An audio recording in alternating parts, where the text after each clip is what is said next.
May 4-ന് നിയമസഭാ തെരഞ്ഞെടുപ്പ് ഫലം പ്രഖ്യാപിക്കുന്നതോടെ പശ്ചിമബംഗാളിൽ ഭരണകക്ഷിയായ തൃണമൂൽ കോൺഗ്രസിന്റെ ഗുണ്ടകൾക്ക് ഒളിച്ചിരിക്കാൻ ഇടമുണ്ടാകില്ലെന്നും അവരെ ആർക്കും സംരക്ഷിക്കാൻ കഴിയില്ലെന്നും പ്രധാനമന്ത്രി നരേന്ദ്രമോദി ബംഗാളിലെ ഒരു മണ്ഡലമായ ഡംഡമിൽ റാലിയെ അഭിസംബോധന ചെയ്തുകൊണ്ട് സംസാരിക്കുകയായിരുന്നു മോദി.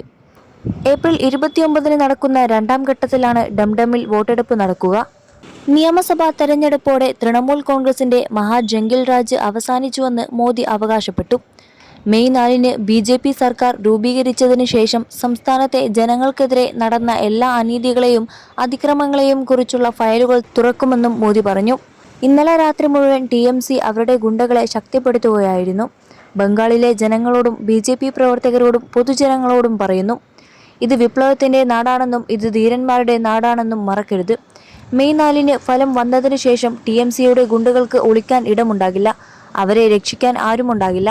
21 ലക്ഷത്തോളം സന്തുഷ്ടരായ ഉപഭോക്താക്കളും 2 ലക്ഷത്തോളം തിമിര ശസ്ത്രക്രിയകളും പൂർത്തിയാക്കിയ മലബാറിലെ ഏക കണ്ണാശുപത്രി Al Salama high hospital, hospital road, Perinthalmanna. ഇന്നലത്തെ ആദ്യഘട്ട വോട്ടെടുപ്പ് TMCയുടെ ജംഗിൾ റൂളിന് മരണമണി മുഴക്കി മോദി പറഞ്ഞു.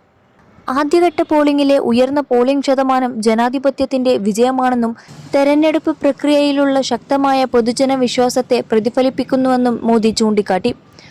ഉയർന്ന പോളിംഗ് മാറ്റത്തിനായുള്ള വർദ്ധിച്ചുവരുന്ന പൊതുജനാഭിലാഷമാണെന്നും മോദി പറഞ്ഞു. പശ്ചിമ ബംഗാളിലെയും തമിഴ്നാട്ടിലെയും ജനങ്ങളെ അഭിനന്ദിക്കുന്നു. ബംഗാളിൽ നാം കണ്ടുകൊണ്ടിരിക്കുന്ന മാറ്റത്തിന്റെ തരംഗം ആദ്യഘട്ട വോട്ടെടുപ്പ് സ്ഥിരീകരിച്ചു. ഇന്നലെ BJPക്ക് ലഭിച്ച പിന്തുണ വിജയത്തെ സൂചിപ്പിക്കുന്നു, മോദി പറഞ്ഞു. ബംഗാളിലെ ആദ്യഘട്ട തെരഞ്ഞെടുപ്പിൽ 92.89% റെക്കോർഡ് പോളിംഗ് രേഖപ്പെടുത്തി. 2021-നെ അപേക്ഷിച്ച് 10%-ലധികം വർധന. സ്വാതന്ത്ര്യത്തിനു ശേഷമുള്ള സംസ്ഥാനത്തെ ഏറ്റവും ഉയർന്ന പോളിംഗ് നിരക്കാണിത്. 16 ജില്ലകളിലായി 152 മണ്ഡലങ്ങളിലാണ് ആദ്യഘട്ടം വോട്ടെടുപ്പ് നടന്നത്.